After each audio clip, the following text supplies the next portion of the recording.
کہیں دیپ جلے کہیں دل۔ اس ناول کو تحریر کیا ہے کیسرا حیات نے۔ کیسے آنا ہوا؟ یمنا نے اسے صوفے پر بٹھاتے ہوئے پوچھا۔ یوں ہی کومل کی سمجھ میں نہیں آ رہا تھا کہ وہ کیسے اور کس طرح بات شروع کرے۔ وہ شش و پنج میں مبتلا اپنا نچلا ہونٹ کاٹنے لگی۔ یمنا کو احساس تو تھا کہ وہ کسی خاص مقصد کے تحت آئی ہے، مگر کچھ کہہ نہیں پا رہی۔ کھانا کھاؤ گی؟ یمنا نے پوچھا۔ نہیں، کومل نے جواب دیا۔ یہ کیسے ممکن ہے؟ کھانے کا ٹائم ہو اور تمہیں بھوک نہیں؟ یمنا نے قدرے مسکرا کر کہا تو کومل خاموش ہو گئی۔ یمنا باہر چلی گئی اور کومل حیرتوں کے جزیرے میں ڈوب گئی۔ یمنا کو دیکھ کر وہ شدید حیران تھی۔ کیا یمنا آذر کے قابل ہے؟ لگتا ہے آذر نے اسے اس حلیے میں نہیں دیکھا۔ ماڈرن حلیے میں تو وہ پھر بھی قابل قبول تھی، اور اب تو عام دیہاتی عورت سے بھی کمتر محسوس ہوتی ہے، اور آذر پہلے سے بھی زیادہ خوبصورت اور اسمارٹ ہو گیا ہے۔ اس یمنا کو دیکھ کر کیا اس کا فیصلہ پہلے والا ہی ہوگا؟ کیا وہ اس سے ویسے ہی محبت کر پائے گا جو اس سے کرتا تھا؟ وہ انہی سوچوں میں گم تھی کہ یمنا واپس آ گئی۔ آؤ پہلے کھانا کھاتے ہیں۔ یمنا اسے لے کر حویلی کے اندر چلی گئی۔ ٹیبل پر 2-3 سالن کے ڈونگے، چاول، روٹیاں اور سلاد رکھا تھا۔ اماں جی، یہ میری کالج کی دوست ہے کومل رانا، مجھ سے ملنے آئی ہے۔ یمنا نے کومل کا تعارف کرایا۔ ماشاءاللہ ماشاءاللہ، بسم اللہ بیٹی، ہمیں تو خوشی ہوتی ہے جب ہماری بیٹی کا کوئی مہمان اس سے ملنے آتا ہے، ہمارے سر آنکھوں پر۔ اماں جی نے کومل کو محبت سے اپنے ساتھ لگایا اور اس کا ماتھا چوما۔ آپ سے مل کر بہت خوشی ہو رہی ہے، کومل نے محبت سے کہا۔ آؤ بیٹی، کھانا کھا لو۔ بلکیس، پہلے بیٹی کے ہاتھ دھلاؤ، اماں جی نے ملازمہ کو آواز دے کر بلایا۔ کھانے کے دوران اماں جی کومل سے اس کے اور اس کے گھر والوں کے بارے میں تفصیلات جانتی رہیں۔ کومل کو بھی ان سے گفتگو کرنا اچھا لگا۔ اس دوران اس نے یمنا سے بہت کم باتیں کی۔ کھانے سے فارغ ہو کر یمنا کومل کو اپنے کمرے میں لے آئی۔ اب آرام سے باتیں کرتے ہیں، یمنا نے اس سے کہا۔ ہاں، کومل نے آہستہ سے جواب دیا۔ تم کچھ پریشان لگ رہی ہو، کیا بات ہے؟ کیسے آنا ہوا؟ یمنا نے اسے اضطرابی کیفیت میں ڈوبا دیکھ کر دریافت کیا۔ ہمنا کی ڈیتھ کا سن کر مجھے بہت شوق لگا۔ میں انگلینڈ میں تھی، 3 سال بعد اب واپس آئی۔ اب دل چاہا کہ تم سے ملاقات کی جائے۔ کومل نے گول مول انداز میں بات کی۔ آئی سی، ہمنا کی ڈیتھ کا سب سے زیادہ شوق مجھے لگا۔ شاید اس کے گھر والے بھی اتنے ڈسٹرب نہیں ہوئے ہوں گے جتنا کہ میں ہوئی۔ وہ میرے… یمنا کی آواز بھرا گئی اور اس کی آنکھوں سے آنسو رواں ہو گئے، اور اگلے ہی لمحے وہ سسکیاں بھرنے لگی۔ تم نے واقعی اس کی ڈیتھ کا اب تک بہت اثر لے رکھا ہے۔ ہمنا تھی ہی ایسی، بہت اچھی، بہت محبت کرنے والی۔ کومل افسردہ ہو کر بولی۔ ہاں، یمنا نے سرد آہ بھر کر کہا۔ یمنا، ایک بات پوچھوں؟ کومل نے استفہامیہ لہجے میں اجازت طلب کی۔ ہاں، یمنا نے اپنے آنسو صاف کرتے ہوئے کہا۔ مجھے آذر ملا تھا۔ کومل رک رک کر بولی تو یمنا کو ایک دم جھٹکا سا لگا اور اس نے حیرت سے اس کی طرف دیکھا۔ پھر یمنا ایک دم تلخ ہو گئی۔ وہ بہت ڈسٹرب تھا، دیوانگی کی حد تک مضطرب۔ کومل نے اسے بتایا، اسے ہونا بھی چاہیے۔ اس نے تلخی سے جواب دیا۔ کیا تم جانتی ہو کہ وہ تم سے اب بھی پاگلوں کی حد تک محبت کرتا ہے؟ میں نے خود اسے تمہارے لیے روتے دیکھا ہے۔ میں نے آج تک کسی مرد کو کسی عورت کی محبت میں یوں تڑپتے نہیں دیکھا۔ وہ اس قدر جذباتی حد تک تم سے محبت کرتا ہے کہ مجھے تم پر رشک لانے لگا ہے۔ کومل کی باتوں پر اسے انتہائی حیرت ہونے لگی۔ کیا یہ تمہیں اس نے خود بتایا؟ یمنا نے پوچھا۔ یوں ہی سمجھو، کومل نے کہا، لیکن میں جانتی ہوں اس کے اضطراب کی حقیقت کیا ہے۔ یمنا نے مطمئن انداز میں جواب دیا۔ تم شاید کچھ نہیں جانتی۔ تم اس سے آخری بار کب ملی تھی؟ کومل نے تفصیلی انداز سے پوچھا۔ 5 سال پہلے، یمنا نے سپاٹ لہجے میں کہا۔ کاش تم ایک بار اب اس سے ملو۔ اور پھر تمہیں معلوم ہوگا کہ وہ تمہاری محبت میں کس قدر دیوانہ ہو رہا ہے۔ میں تم سے یہی کہنے آئی ہوں کہ پلیز اسے معاف کر دو اور اس کی محبت کو مت جھٹلاؤ۔ زندگی میں اکثر بدگمانیاں پیدا ہو جاتی ہیں، مگر محض بدگمانیوں کی وجہ سے کسی محبت کرنے والے کی انتہائی چاہت اور جذباتیت کو جھٹلانا بہت نادانی ہوتی ہے۔ وہ بہت اذیت اور تکلیف میں ہے، پلیز اس کی اذیت کم کر دو۔ کومل نے بہت جذباتی انداز میں کہا۔ کیا ہمنا کو بھول جاؤں؟ بے ساختہ اس کے منہ سے نکلا۔ ہمنا کا آذر سے کیا تعلق؟ کومل نے حیرت سے پوچھا تو یمنا ایک دم سنبھل گئی، جیسے اسے بھی کچھ یاد آ گیا ہو۔ اس نے لاشعوری طور پر جو کچھ کہا تھا وہ اس پر نادم ہونے لگی۔ ہاں، اس سے اس کا کوئی تعلق نہیں، وہ خود ہی بولی۔ یمنا، زندگی میں محبت بار بار نہیں ملتی اور آذر جیسی محبت تم سے کبھی کوئی نہیں کر سکے گا۔ وہ تمہاری خاطر سب کچھ کر سکتا ہے، جان سے بھی جا سکتا ہے۔ یہ اس نے نہیں کہا، مگر میں نے اس کی اضطرابی کیفیت دیکھ کر اندازہ لگایا ہے۔ کومل نے اپنے تئیں اسے سمجھایا۔ کومل، تم حقیقت نہیں جانتی، یمنا بلا واسطہ انداز میں بولی۔ کیسی حقیقت؟ ٹھیک ہے، میں مان لیتی ہوں کہ میں حقیقت نہیں جانتی، لیکن میں نے جب تمہارا ذکر کیا تو تمہارے نام پر اس کی جو کیفیت ہوئی وہ صرف اس شخص کی ہو سکتی ہے جو کسی سے ٹوٹ کر محبت کرتا ہے، اور اس کے ذکر پر اس کے دل کی دھڑکنیں بے ترتیب ہونے لگتی ہیں۔ میں صرف اتنا جانتی ہوں کہ اگر تم اسے نہ ملی تو وہ مر جائے گا۔ یمنا کے دل میں بھی اضطراب پیدا ہونے لگا، اسے بھی اپنے دل کی دھڑکنیں بے ترتیب محسوس ہونے لگیں، اس کے اندر بھی ہیجانی کیفیت پیدا ہونے لگی۔ اس کے دماغ میں سوالات کی بھرمار ہونے لگی، وہ کیسے مجھ سے محبت کر سکتا ہے جبکہ اس نے خود اس بات سے انکار کیا تھا، اور اس کا ذکر کس قدر تحقیرانہ انداز میں کیا تھا، اس کے کیا کیا نام دے ڈالے تھے، اور اب وہی شخص مجھ سے محبت کرے گا، اور وہ بھی دیوانگی کی حد تک۔ کومل کو دھوکا ہوا ہے، یہ اس بات کی حقیقت نہیں جانتی کہ وہ کیوں مضطرب ہے۔ تم اس سے کہاں ملی؟ یمنا نے ایک دم پوچھا۔ وہ نانا ابو کے پاس ملازمت کرتا ہے، اس کا سب کچھ ختم ہو چکا ہے، اور تم سوچ بھی نہیں سکتی وہ کہاں رہتا رہا ہے۔ کچی بستی کے ایک گندے سے کمرے میں خستہ حال چارپائی پر سوتا تھا، اب وہ فیکٹری کے ساتھ اینیکسی میں شفٹ ہوا ہے۔ کومل نے اسے بتایا۔ کیا تم نے اسے یہ بتایا کہ تم یہاں مجھ سے ملنے آ رہی ہو؟ یمنا نے پوچھا۔ نہیں، وہ بالکل نہیں جانتا، اور شاید وہ مجھ سے خفا بھی ہو جائے اگر اسے یہ معلوم ہو کہ میں ادھر آئی تھی۔ میں 3-4 روز قبل اس کے ساتھ جواد کے پاس گئی تو جواد نے تمہارا ذکر کیا اور اسی سے تمہارا ایڈریس لیا۔ کومل نے صاف گوئی سے اسے بتایا۔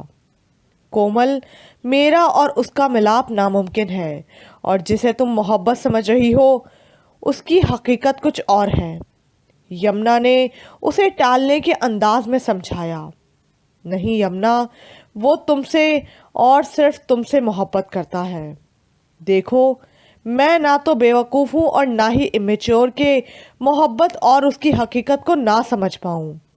جب کسی کے ذکر پہ آنکھیں چمکتی ہیں تو اس کی حقیقت کچھ اور ہوتی ہے، اور جب کسی کے غم میں آنکھیں چھلکتی ہیں تو ان کے پیچھے چھپا درد اور ہوتا ہے، اور جب کسی اضطراب اور پچھتاووں میں آنکھیں دکھی ہوتی ہیں تو اس دکھ کے رنگ کی حقیقت بھی اور ہوتی ہے۔ اس لیے مجھ سے یہ بحث مت کرو کہ وہ تم سے محبت نہیں کرتا۔ میں تم سے شرط لگانے کو تیار ہوں کہ وہ آج بھی تم سے بے انتہا محبت کرتا ہے۔ اگر تم اس کی محبت کو چھٹلاتی ہو تو یہ تمہاری خام خیالی ہے، اور اس وقت تمہاری آنکھوں میں یقین اور بے یقینی کا رنگ نمایاں ہے۔ تم شک میں مبتلا ہو کہ وہ تم سے محبت نہیں کر سکتا۔ کومل نے منطقی انداز میں کہا تو یمنا حیرت سے اس کی طرف دیکھنے لگی اور خاموش ہو گئی۔ اب میں چلتی ہوں، مگر تم سے رابطے میں رہوں گی، لیکن پلیز تم آذر کے بارے میں پازیٹیو ہو کر سوچو۔ میں نہیں جانتی کہ تم دونوں میں کس بات پر ناراضی ہوئی ہے، مگر صرف اتنا کہوں گی کہ تم خوش قسمت ہو جسے آذر بہت چاہتا ہے۔ اپنی خوش قسمتی کو پچھتاووں میں نہ بدلنا،